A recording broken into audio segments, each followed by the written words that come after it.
Nagsisimula ang pelikula sa isang maliit na bayan na tinatawag na Homeland. Sa lokal na paaralan, kinuha ng ilang terorista ang mga itim na estudyante at guro bilang mga hostage.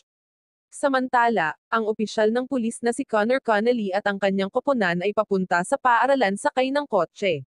Si Police Chief Alston ang namamahala sa misyon na iligtas ang mga hostage. Ang galit na mga magulang ay nagpoprotesta sa sitwasyon, at si Alston ay nakatanggap ng mensahe mula kay Mayor Wipely, na nagsasabi na kung ang lahat ay hindi niya mailigtas, si Alston ay mawawalan ng trabaho. Ang mga mag-aaral at guro ay natatakot dahil sila ay bunihag ng ilang sandali, at ang mga terorista ay hindi pa humihingi ng ransom, na nagdulot ng mga tensyon. Nakipag-usap si Alston kay Mason, isang kapitan ng operasyon ng militar na nagmumungkahi na hayaan ang kanyang koponan na pangasiwaan ang misyon ng pagligtas. Pagkatapos ay si Mason ang namamahala at nagsimulang magbigay ng mga order, habang si Steven, ang kanyang miyembro ng koponan, ay naghahanda sa pag-atake sa gusali gamit ang mga missile. Inutusan si Connor at ang kanyang koponan na maging handa sa pagdating. Sa gitna ng tensyon, alam ng lahat ang delikadong rescue mission na isinasagawa nila. Pagdating ng helicopter sa gusali, si Connor at ang kanyang team ay mabilis na bumaba sa kanilang van. Sa loob ng gusali, ramdamang takot sa mga hostage. Nag-utos si Mason na pasabugin ang gusali, na sinimulan ang rescue operation. Sa gitna ng kaguluhan, aksidenteng natapakan ni Miles ang bomba na inilagay sa sahig na nagdulot ng malaking pagsabog. Habang isinasagawa ang pagligtas, hinawakan ng terorista ang isang guro at tinutukan ng baril. Nasugatan si Miles sa kaguluhan, na humahantong sa higit pang kaguluhan. Ang helicopter ay nasusunog at bumagsak na nagdaragdag ng kaguluhan. Si Connor ay malubhang nasugatan din sa pagsubok. Sa kalaunan, ang koponan ay namamahala upang iligtas si Connor at iba pa. Pagkaraan ng 18 buwan, naghihintay si Connor sa kanyang kotse para kunin si Smith na isang impormante. Nang lumapit na si Smith sa kanya, isang kotse ang biglang humaharang sa daan, na nagudyok kay Smith na tumakas. Lumabas ang dealer na si Cornell mula sa kotse at hinabol si Smith na humahantong sa isang tensyon na sitwasyon kung saan kailangang kumilos ni Connor ng mabilis. Habang tumatakas, nabangga si Smith ng isang kotse, at naabutan siya ni Cornell saglit bago makawala si Smith. Tulad ng layunin ni Cornell na barilin siya, si Connor ay namagitan, na humahantong sa isang pakikipaglaban, at nagtapos ang labanan nila sa pagbaril ni Connor kay Cornell dahil sa pagtatanggol niya sa kanyang sarili. Sumirit si Smith sa pintuan, at hinimok siya ni Connor na tumakas. Sa gitna ng kaguluhan, dumating si Spade at ang kanyang mga tauhan, bumunot ng mga baril, na nakadagdag sa tensyon. Lumabas ang lokal na kingpin ng droga na si Tyrone Pettis, pinigilan niya ang kanyang mga tauhan para pigilan ang higit pang karahasan. Nakita niya ang katawan ni Cornell, isang pinagkakatiwalaang kaalyado, at tumitindi ang mga tensyon.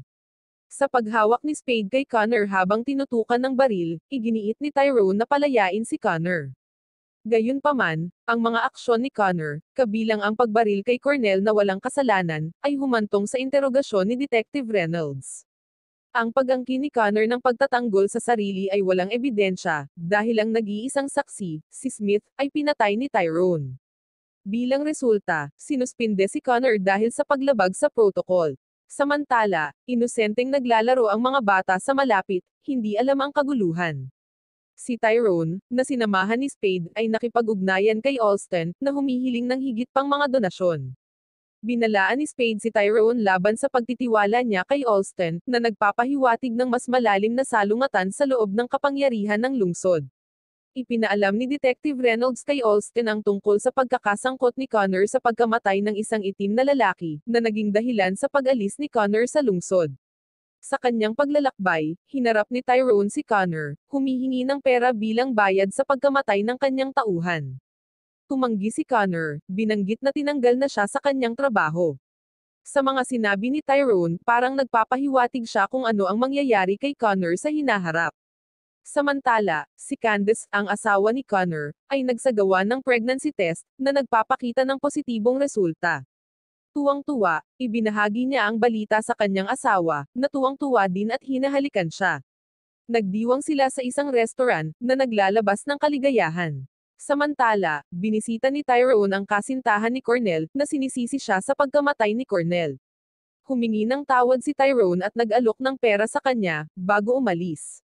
Sa isang hindi inaasahang pagkakataon, tinambangan ni Spade si Connor sa labas ng restaurant, nawalan siya ng malay at kinidnap si Candace. Nang magising si Connor, nilapitan siya ni Tyrone, humihingi ng pera bilang kabayaran sa pagkamatay ni Cornell. Sinabi ni Tyrone na siya ngayon ay may utang na $2 million at dapat babayaran niya ito sa loob ng 12 oras upang muling makasama si Candace na nagbibigay sa kanya ng isang address. Sa kabila ng unang pagtanggi ni Connor, iginiit ni Tyrone na binabanggit ang kaligtasan ni Candace bilang kapalit. Nag-aatubili, sumang-ayon si Connor na sumunod sa mga hinihingi ni Tyrone. Pagkatapos makabawi ng lakas, kinuha ni Connor ang isang lock key mula sa kotse, at binuksan ang pinto. Hindi matawagan ang kanyang kapatid na si Tim sa pamamagitan ng telepono, kaya pumunta siya sa bahay ni Tim, humingi ng tulong. Pagdating, sa una ay tumanggi si Tim na makipag-usap sa kanya. Desperado, humingi siya ng tulong, ngunit nananatiling matigas si Tim. Dahil sa pagkabigo, pinilit niyang pumasok sa bahay, na nagdulot ng pisikal na alitan sa pagitan ng dalawa.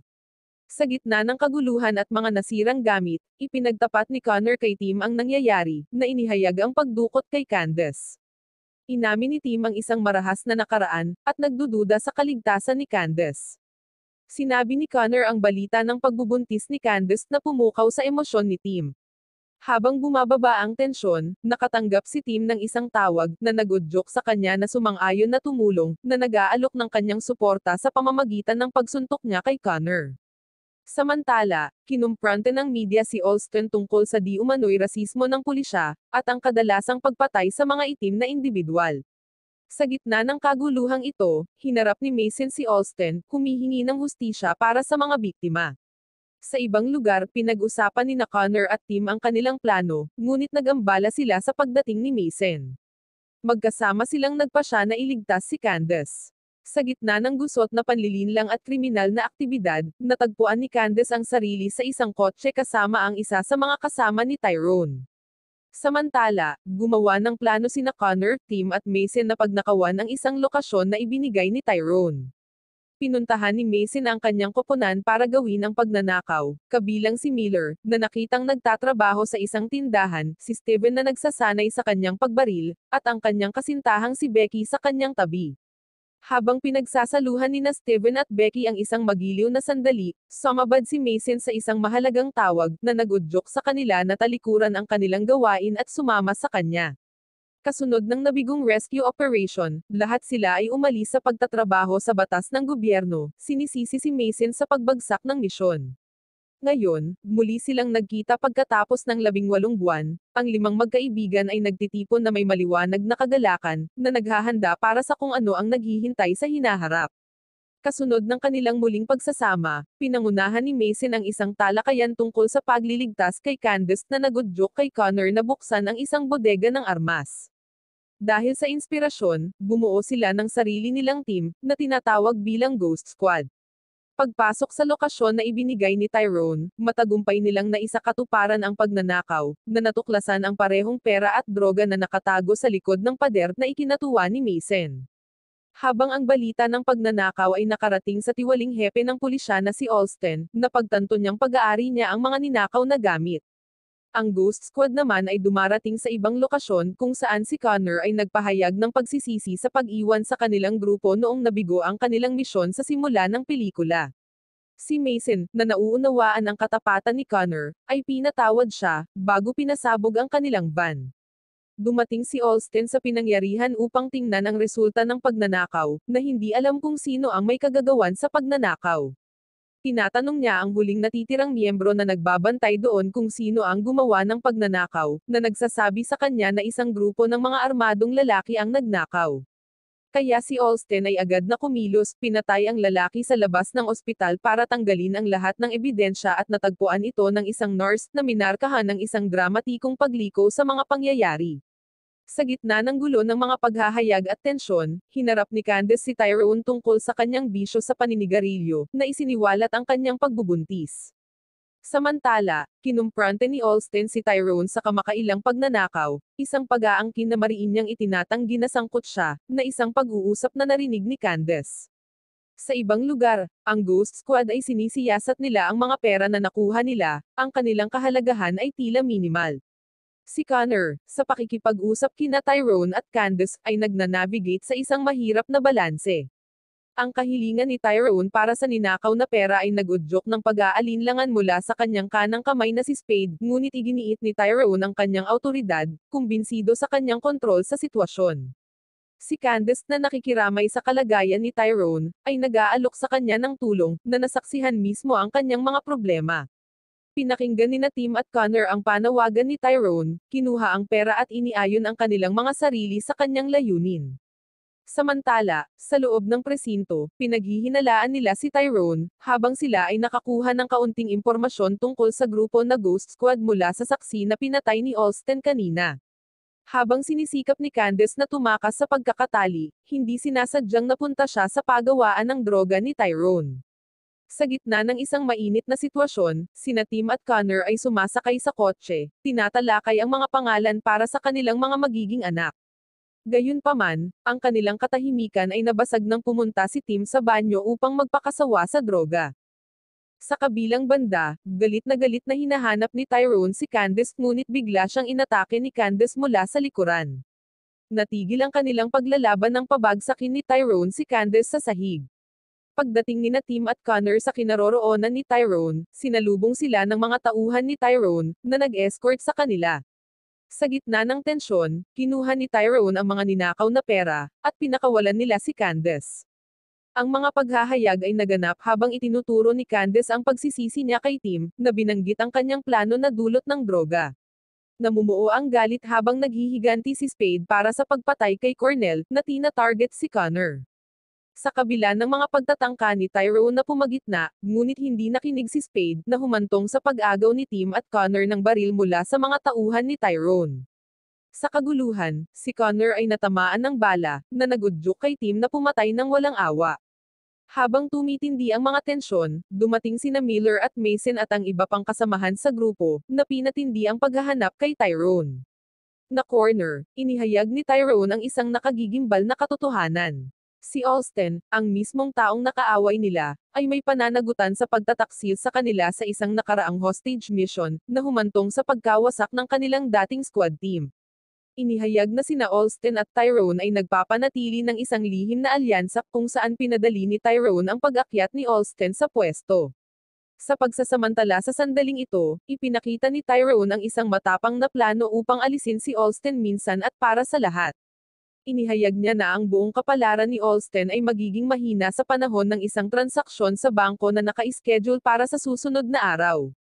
Sa pamamagitan ng pagharang sa transaksyon na ito, maaari nilang nakawin ang kanyang pera, para mawalan na siya ng kapangyarihan. Nagpapakita si Tyrone ng arsenal ng mga armas na nagpapahiwatig ng kanyang kahandaan para sa nalalapit na showdown. Si Candace na kinikilala ang kalubhaan ng kanilang sitwasyon, ay nagmumungkahi na tumakas sa kanilang bansa pagkatapos ng pagnanakaw, na nag-aalok na isakripisyo ang kanyang pasaporte para sa kanilang pagtakas. Nagkakaisa sa kanilang pasya, tinatanggap ng grupo ang plano, na kinikilala ito bilang kanilang pinakamahusay na pagkakataon para sa paghihiganti at kalayaan. Habang isinasalaysay ni Detective Reynolds ang kasaysayan ni Alston kay Captain Sheep, na nagdedetalye sa kanyang mga kasuklam-suklam na gawa. Sa susunod na eksena, ang Ghost Squad ay nagsimula sa kanilang huling pagnanakaw. Nakaposisyon sa labas ng bangko, kung saan naroon din si Alston na naghihintay, na hindi alam ang nalalapit na panganib. Dumating sina Detective Reynolds at Captain Sheep, na nagbabala kay Alston tungkol sa posibleng problema sa loob ng bangko. Bago sila nakapaghanda, pinasabog ng Ghost Squad ang van ni Alston, na nagdulot ng magulong putok sa pagitan nila, mga tauhan ni Alston, at tagapagpatupad ng batas. Sa gitna ng crossfire, naganap ang trahedya nang sumuko si Miller sa isang nakamamatay na sugat ng baril. Hindi napigilan, ang Ghost Squad ay nagpatuloy pumasok sa bangko ng may determinasyon. Gayunpaman, sa kaguluhan, natamaan rin sina Tim at Connor ng bala. Sa isang desperado na hakbang para tumulong, dumating si Steven sakay ng van, hawak ang kanyang sniper rifle upang patayin ang mga pulis, at magbigay ng cover para sa kanyang mga kasama. Sa kabila ng kanyang mga pagsisikap, bumagsak si Steven, na naging dahilan para mahirapan sila sa loob ng bangko. Samantala, masigasig na inihahanda ni Candace ang mga pasaporte, nakahanda para sa kanilang pagtakas. Sa kanyang paghihintay, ang ginawa nilang pagnanakaw ay napunta sa kalungkutan dahil sa pagkamatay ni Steven. Habang mabilis na kinukuha ni Detective Reynolds ang nakapipinsalang ebidensya ng mga krimen ni Alston mula sa kanyang mobile phone, nahanap niya ang kanyang sarili na hinahabol ng isang masamang tao. Si Mason, na pinalakas ng paghihiganti, ay naglunsad ng isang matapang na pag-atake sa kapwa-pulis at sa puwersa ni Alston, habang isinasakatuparan ni Connor at Tyrone ang kanilang plano upang kunin ang pera. Isang malupit na paghaharap ang naganap habang pinalibutan ni Alston at ng kanyang mga opisyal ang sasakyan ni Mason na walang humpay na nagpapalitan ng putok. Sa kabila ng mga pagtatangka ni Mason na tumakas, ang kapalaran ay namagitan sa kanyang kalunos-lunos na pagkamatay, habang ang kanyang sasakyan ay huminto malapit kay Alston. Kinukuha ng mga broadcast ng balita ang kaguluhang nangyayari, na nagpapahayag ng mga dramatikong kaganapan para makita sa buong mundo. Makalipas ang 7 buwan sa Mexico, sina Tyrone at Connor ay nakatagpo ng aliw sa buhay pamilya, nakikipaglaro sa kanilang anak, habang natuklasan ni Becky ang isang trash can na may nakatagong pera. At sa kalaunan ng ibabaw pa rin ang katarungan habang si Detective Reynolds ay nagbubunyag ng nagpapatunay na ebidensya laban kay Alston, na ini-record niya ang pangyayari noong panahon ng pagnanakaw na pinapatay ni Alston ang isa sa kanyang mga nasasakupan, na humantong sa kanyang pag-aresto. Dahil sa kasalanan na kanilang ginawa, walang pag-iimbot na ibinibigay ni Candace ang mga pera sa charity, na tinitiyak ang isang mas maliwanag na hinaharap para sa susunod na henerasyon, na nag-iiwan ng landas ng kaligtasan, sakripisyo, at pagtatapos. Wow naman! Doon nagtatapos ang pelikula mga idolo, salamat sa inyong panonood.